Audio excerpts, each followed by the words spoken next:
The survey ship dropped out of faster-than-light travel at the edge of the solar system. Commander Zilreth of the Velryx stood on the bridge, his scaled hands resting on the control panel. Behind him, his crew worked quietly at their stations.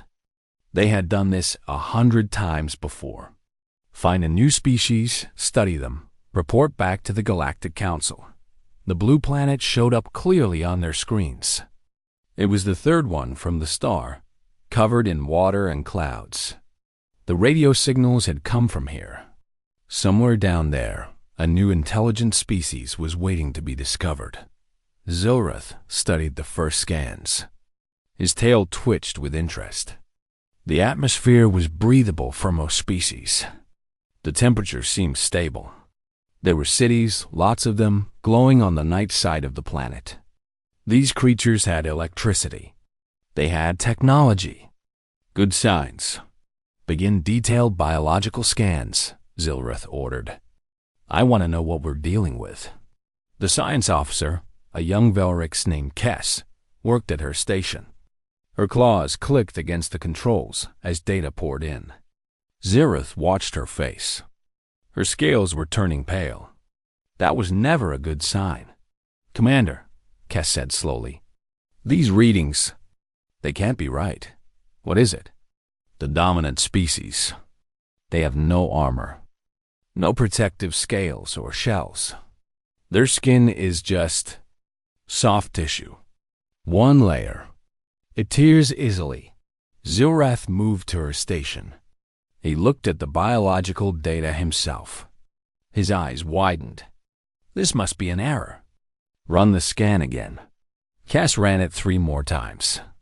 The results were the same. The creatures on the planet below were impossibly fragile. They had no claws worth mentioning, no venom glands, no natural weapons at all. Their bones were dense enough, but they broke under pressure that wouldn't even hurt a Velryx child. They couldn't see well in the dark. Their sense of smell was weak.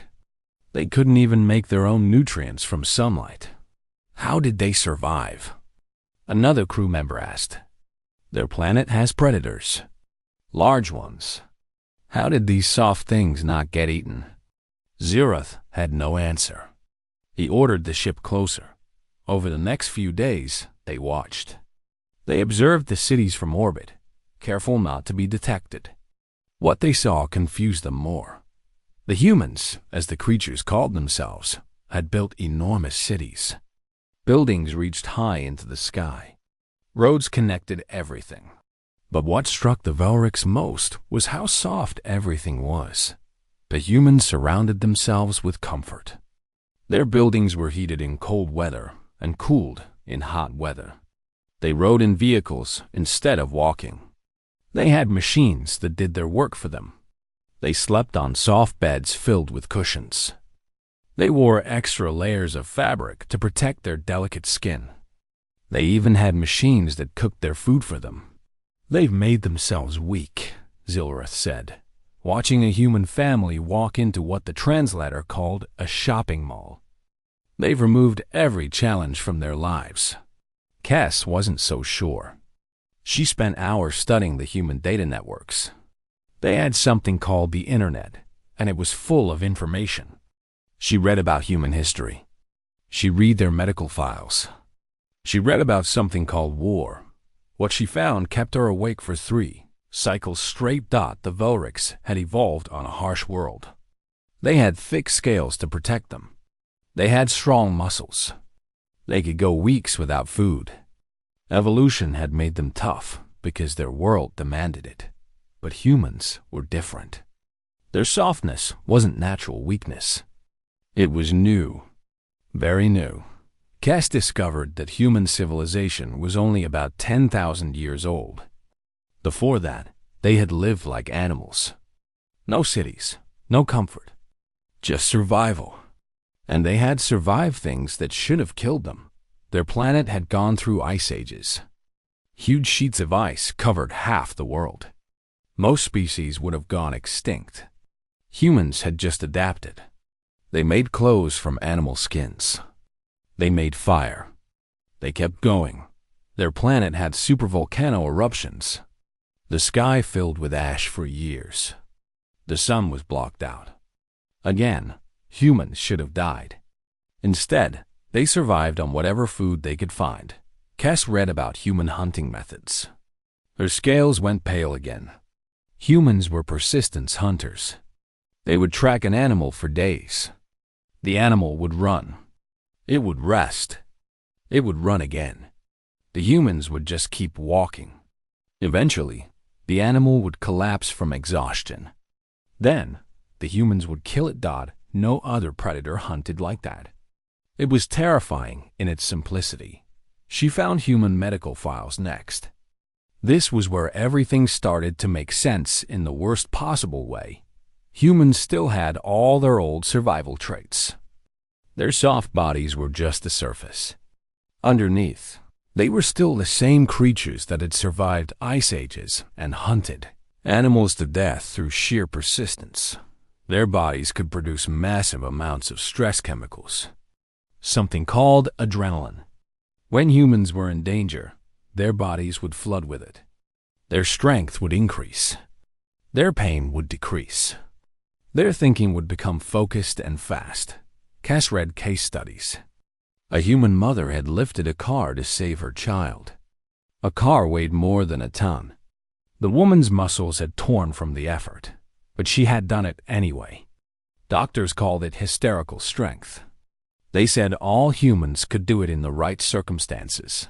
She read about human pain tolerance. Humans could keep functioning with injuries that would put other species into shock. They had records of humans fighting with broken bones, with deep wounds, even with their organs damaged. Then she found the military records. Humans had been fighting each other for their entire history. They had developed weapons that could kill from miles away. They had invented bombs that could destroy cities. They had created tactics and strategies for causing maximum damage to other humans, and they were good at it. Terrifyingly good. Cass sat back in her chair. She understood now. Human comfort wasn't weakness. It was a choice. Humans had built all that softness around themselves on purpose. They had made their lives easy and comfortable because they were trying to forget what they used to be. The soft beds and heated buildings weren't making humans weak. They were keeping humans calm. She filed a report to Commander Zilrith. She recommended extreme caution with this species. She suggested that the Galactic Council be warned that humans were more dangerous than they appeared. Zilrith dismissed her concerns. He had watched the humans for days. They were peaceful. They spent most of their time in their comfortable homes. They seemed to prefer talking to fighting. They made art and music. They laughed a lot. He filed his own report to the council. Humans were soft but intelligent. They posed no threat. They would make good trading partners. The council agreed. First contact was approved. 2 years had passed since first contact. Ambassador Cass now lived on Earth in a city called Geneva. She had volunteered for the position, much to Commander Zilrith's surprise. Most Velrics found Earth too warm and the humans too loud. But Cass wanted to understand them better. The Galactic Council had been pleased with how things were going. Humans were enthusiastic about meeting alien life. They wanted to trade, to share knowledge, to learn about the galaxy. They were friendly and curious. Some council members had started calling him adorable. Cass lived in an apartment building near the human government complex. Her neighbors were a human family with 2 children. The children would wave at her every morning. The parents often invited her to dinner. Humans were very social creatures. They seemed to need connection with others. She spent her days attending diplomatic meetings and her nights studying human culture. The more she learned, the more worried she became. Geneva had museums. Cass visited all of them. One museum was dedicated to something humans called the Red Cross. It was an organization that helped people during disasters and wars. The walls were covered with photographs from human history. Cass stood in front of one photograph for a long time.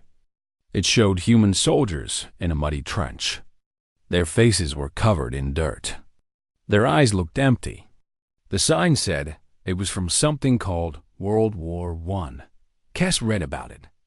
10 million human soldiers had died. The war had lasted 4 years. She moved to the next section. World War II. 60 million dead. Entire cities destroyed. Humans had invented bombs that could level everything for miles. A human guide noticed her standing there. He was an older man with gray hair. "Dark times," he said quietly. "We try to remember so we never repeat them." "But you did repeat them," Cass said. "Your records show you had 2 world wars." "We did." The man nodded. "And countless smaller wars. We're not proud of it. That's why we built places like this. To remember what we're capable of when we forget to be civilized." Cass looked at him.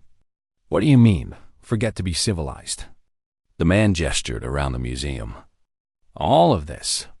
The wars, the violence. It comes easy to us. Too easy. Being peaceful takes work. Being kind takes effort. We have to choose it every single day." That conversation stayed with Cass. She started looking at human civilization differently. She noticed that humans had laws about everything. Laws about not hurting each other. Laws about how to treat prisoners. Laws about protecting children. Laws about fair fighting even during wars. They had created endless rules to control their own behavior. She read human philosophy. Humans had spent thousands of years arguing about right and wrong. They had written millions of books about how to be good people. They taught ethics to their children starting from a very young age. Why did they need so many rules? Why did they have to teach their children so carefully how to behave? Cass began studying human entertainment. She watched their movies and read their books. She was disturbed by how much of it was about violence. Humans seemed obsessed with stories about war, murder, and monsters. But then she noticed something else. Most of those stories were warnings. They showed what happened when humans stopped controlling themselves. They showed the cost of violence. They were cautionary tales that humans told themselves over and over. One night, Cass was invited to dinner at her neighbor's apartment. The family had made something called pasta. The children, a boy and a girl, asked her questions about her home planet while they ate.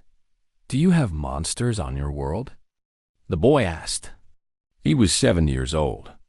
"We have predators," Cass said. "Large animals that hunt smaller ones." "We have those too," the girl said. She was 9. "But humans are scarier than any of them." "That's what my teacher said. Humans are the apex predators." "Sarah, that's not polite," her mother said quickly. "But it's true," Sarah insisted. "We learned about it in school. Humans hunted mammoths to extinction. We killed off the saber-toothed cats. We're at the top of the food chain." Her father cleared his throat. "We're also the species that decided to protect endangered animals instead of hunting them. We're the species that built hospitals and schools.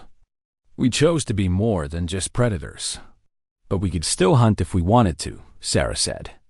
"We just choose not to." That was the moment when everything clicked for Cass. Human civilization wasn't built to make humans strong. It was built to make them safe from themselves. She started looking at the medical data again with new eyes. Human bodies were designed for a lifestyle that no longer existed. They could run for hours without stopping, but they drove cars instead. They could survive on very little food, but they ate 3 meals a day. They could fight and kill efficiently, but they had chosen to create a world where they didn't have to. Cass requested access to human military training programs. She wanted to see what modern human soldiers could do. The human government agreed, thinking it would help diplomatic relations. She visited a training facility in a place called Colorado. Young human soldiers ran through obstacle courses. They practiced combat techniques. They learned to use weapons. An instructor, a woman with scars on her arms, explained the training process. We teach them to override their hesitation. Most humans don't want to hurt others. It goes against everything they've been taught since childhood. We have to train them to act despite that reluctance. You have to train them to fight? Kes asked. It's not natural? The ability to fight is natural, the instructor said. The willingness to fight is not. We spend years teaching children to be kind, to share, to resolve conflicts with words. Then we ask some of them to become soldiers. It's a hard transition. Kes watched a training exercise. 2 soldiers practiced hand-to-hand combat. They moved fast, their soft bodies suddenly looking dangerous. One soldier swept the other's legs. The second soldier rolled and came up ready to strike. Then the whistle blew. Both soldiers immediately stopped. They helped each other up. They smiled and clapped each other on the back. The switch was instant. From fighters to friends in a heartbeat. That's discipline, the instructor said, noticing Kes's expression. They can turn it on and turn it off. Control is everything. Kes filed another report to the Galactic Council. She tried to explain what she had learned. Humans weren't weak. They were controlled. Their entire civilization was a control mechanism. The Council acknowledged her report but took no action. Humans remained classified as low threat. Then the Krell Dominion made their move. The news came through on a Tuesday morning. A human mining colony at Tau Ceti had gone silent. The last transmission had been a distress call. Krell ships had been detected in the area. Kes rushed to the human diplomatic offices.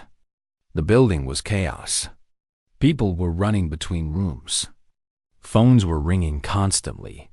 She found Ambassador Chun, the head of human diplomatic operations. What's happening? Kes asked. Chun's face was hard. The Krell attacked our colony. 3,000 civilians. Miners and their families. We're trying to get information, but it's difficult.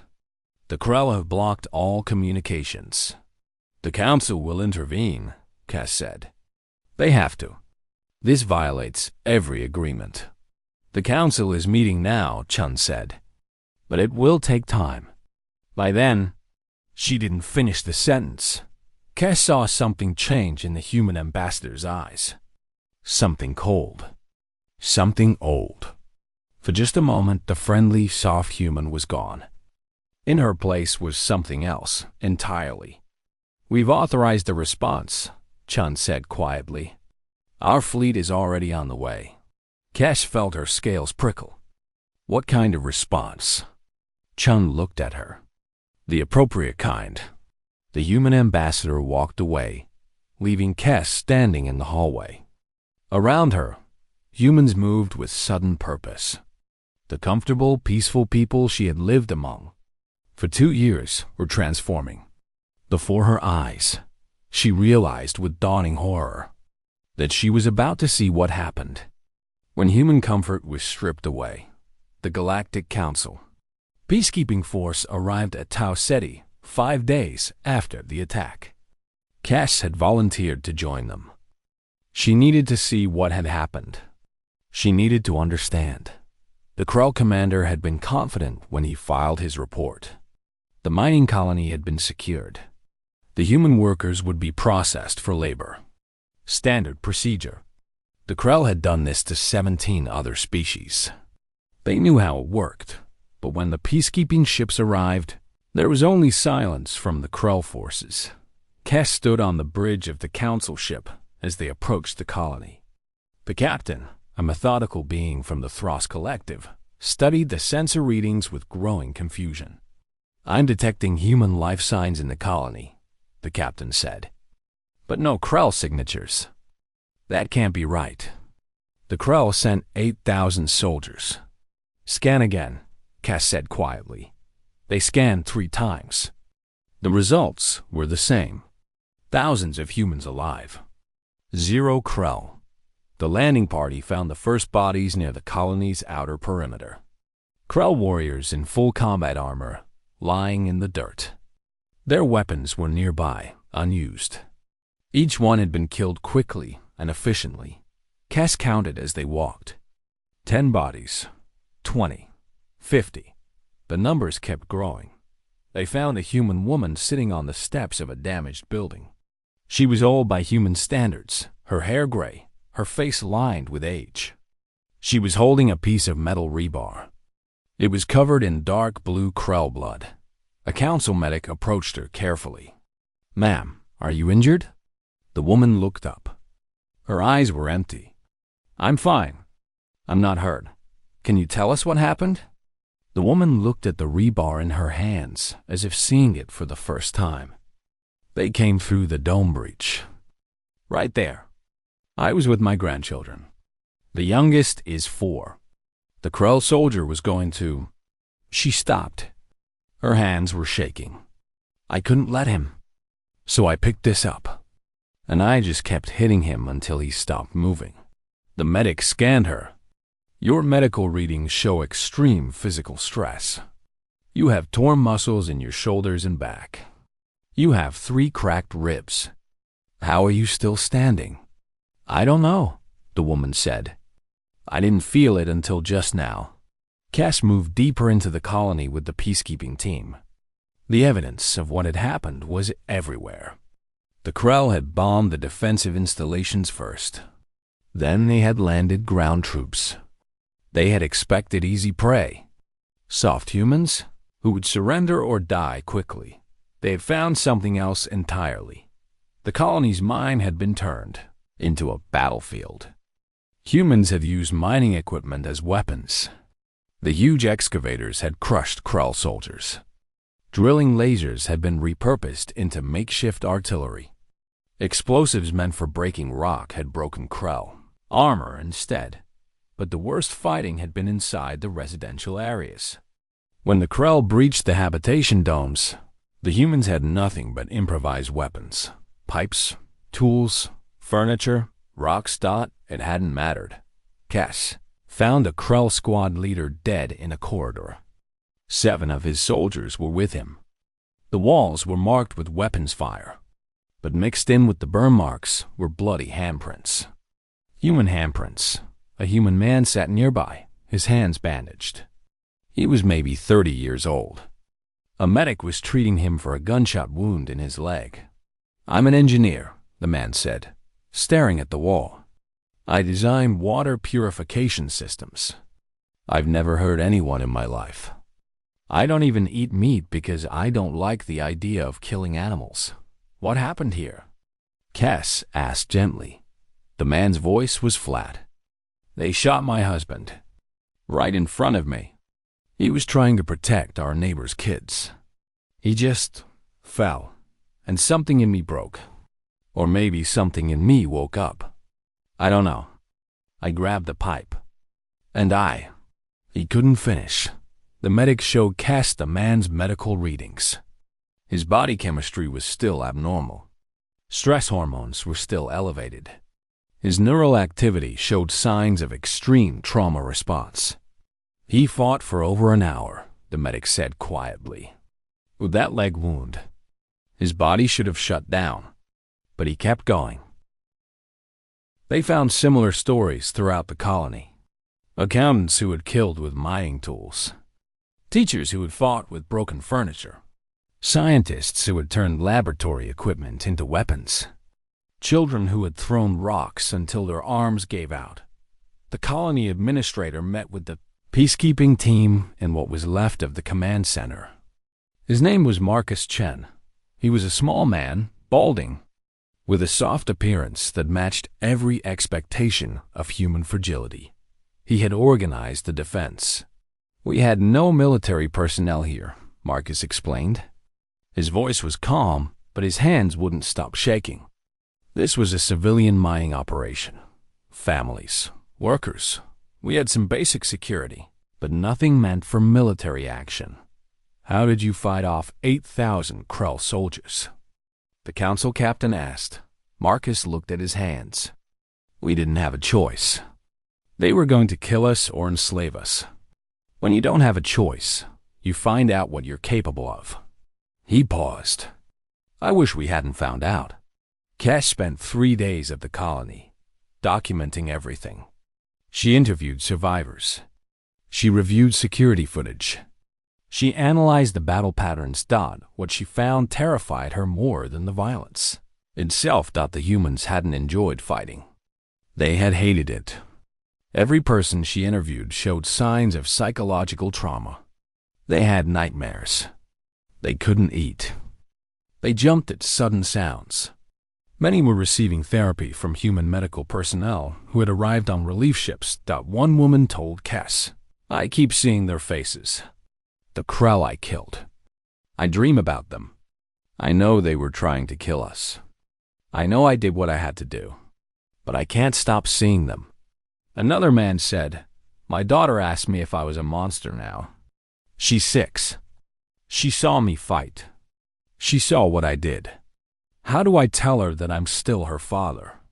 That I'm still the person who reads her bedtime stories?" The elderly woman with the rebar, whose name was Margaret, spoke to Cass on the day before the peacekeeping team left. "I was a teacher for 40 years, Margaret said. "I taught children to be kind, to use their words, not their fists, to see the humanity in everyone." She laughed, but there was no humor in it. "Then I beat a living being to death with a piece of metal. What does that make me?" "It makes you a survivor," Cass said.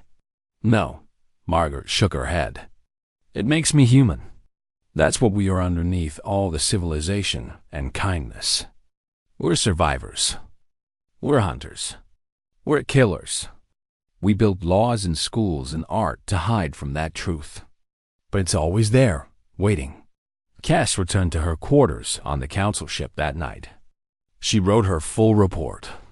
She included medical data, psychological profiles, combat analysis. She documented everything. The numbers were clear. 3,000 human civilians had defeated 8,000 trained Krell soldiers. They had done it with improvised weapons and pure determination. They had fought through injuries that should have been incapacitating. They had kept going when any other species would have surrendered.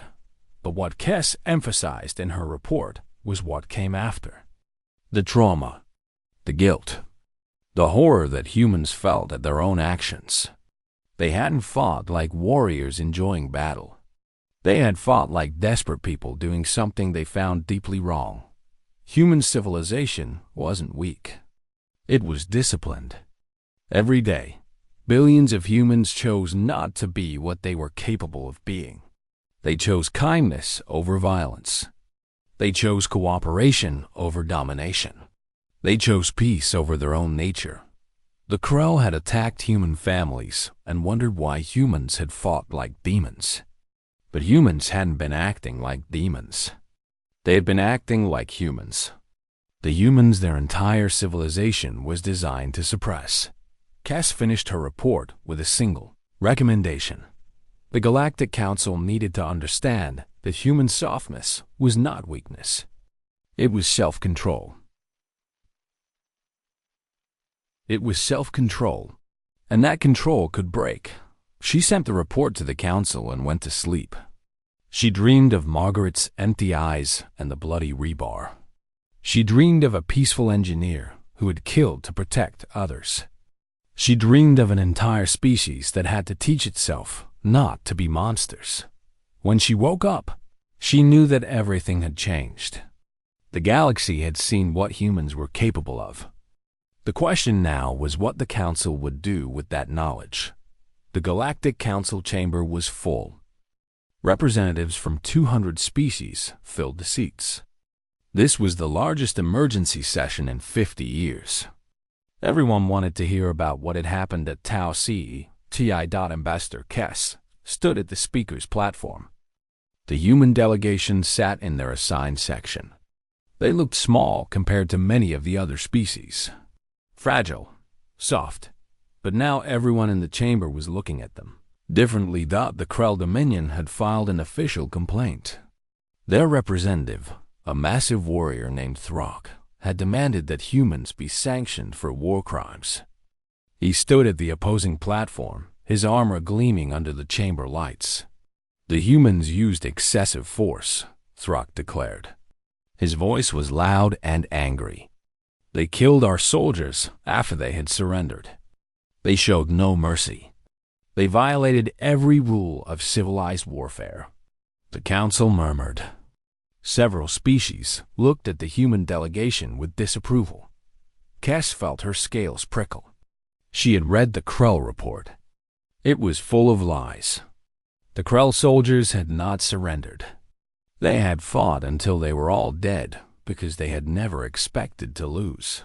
The council chairman, an ancient being from the eldest collective, gestured for silence. Ambassador Cass, you investigated the incident. Please present your findings. Cass stepped forward. She had prepared her statement carefully. The truth needed to be told in a way that everyone could understand. I spent 3 days at the Tau Ceti colony, Cass began. I interviewed survivors. I reviewed all available data. I examined the battlefield. What I found challenges everything we thought we knew about humans. She pulled up a holographic display. It showed human biology. The soft skin. The lack of natural weapons. The physical fragility that every species could see. When we first discovered humans, we classified them as low threat. They appeared weak. Their bodies break easily. They require constant care. They have surrounded themselves with comfort and technology to compensate for their physical limitations.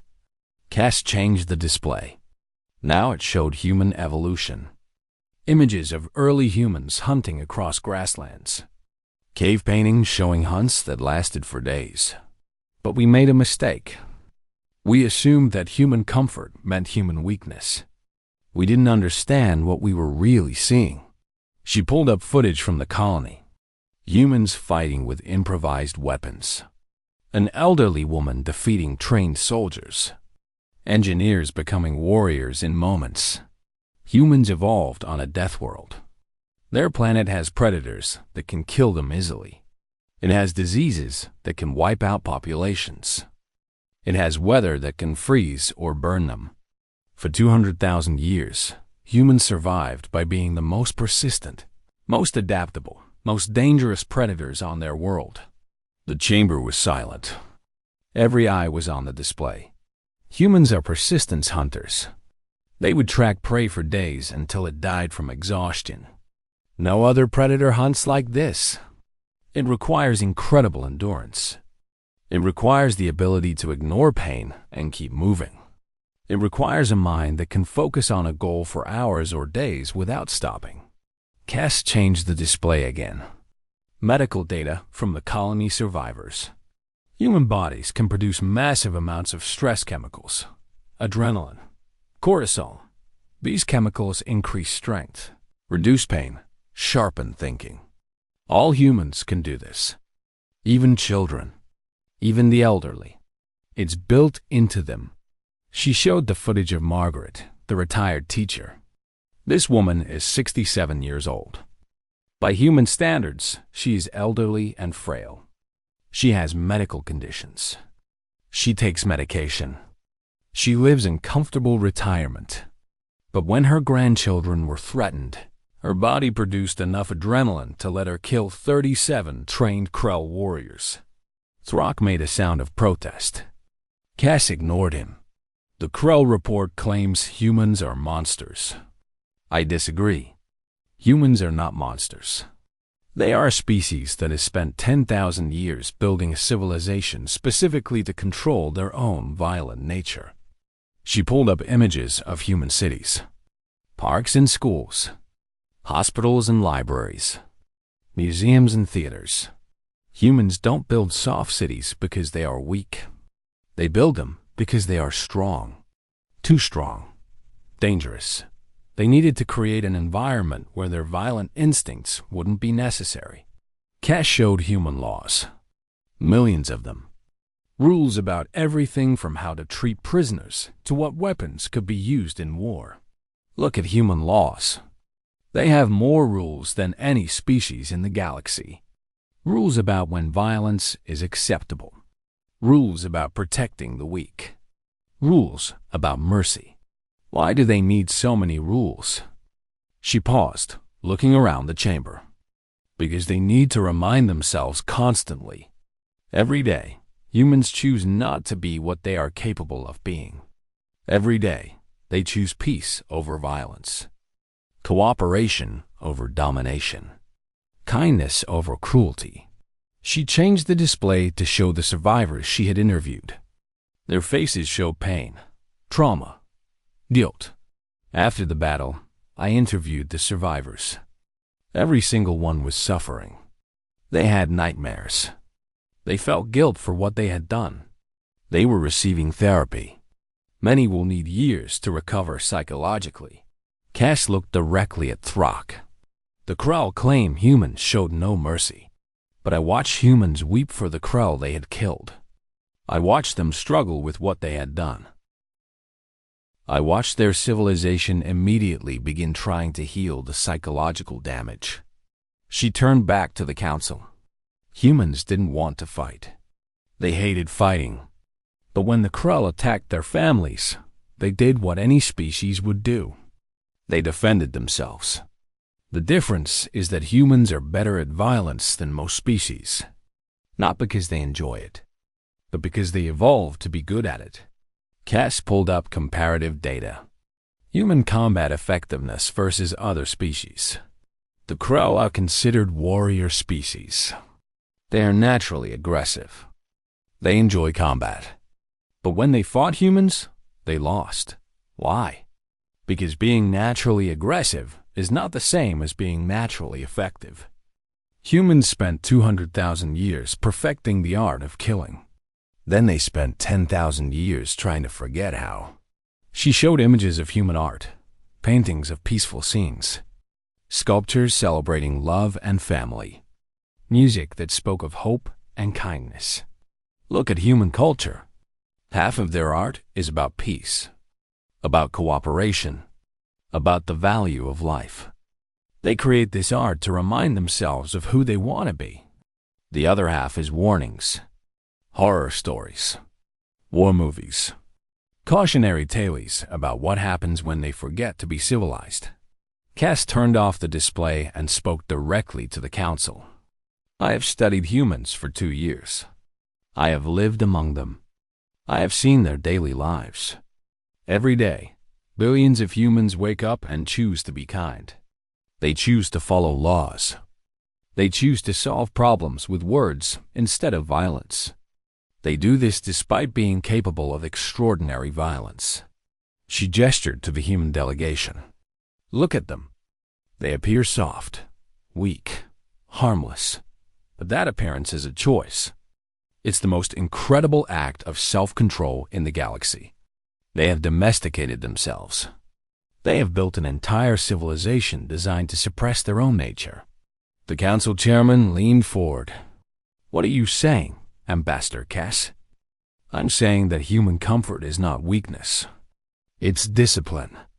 It's millions of years of violent evolution, controlled by 10,000 years of determined civilization. The Krell didn't fight human weakness. They fought human nature. And human nature, when unleashed, is terrifying. Cass looked around the chamber one final time. We have warrior species in this council. The Krell, the Manther, the Gorvish. We call them warriors because they are aggressive by nature. But they're not really warriors. They're just doing what comes naturally to them. She pointed at the humans. Humans are different. They are naturally violent. But they choose peace anyway. Every single day, they choose not to be the monsters they are capable of being. That's not weakness. That's the most terrifying discipline in the galaxy. She stepped down from the platform. The chamber was completely silent. The council voted. The Krell complaint was dismissed. Humans had acted in self-defense. No sanctions would be imposed. The Krell Dominion was ordered to pay reparations to the colony survivors. Throck left the chamber in rage. Several other warrior species left with him, muttering about human deception, but most of the council stayed. They looked at the human delegation with new understanding. Ambassador Chun stood and addressed them briefly. "We don't want to be feared," Chun said quietly. "We want to be friends, partners. We built our civilization to be better than our ancestors. We chose to value life instead of taking it. We chose cooperation over conquest. That's who we are. Not the things we did at Tau Ceti, not the violence we're capable of. We are the choice we make every day to be better."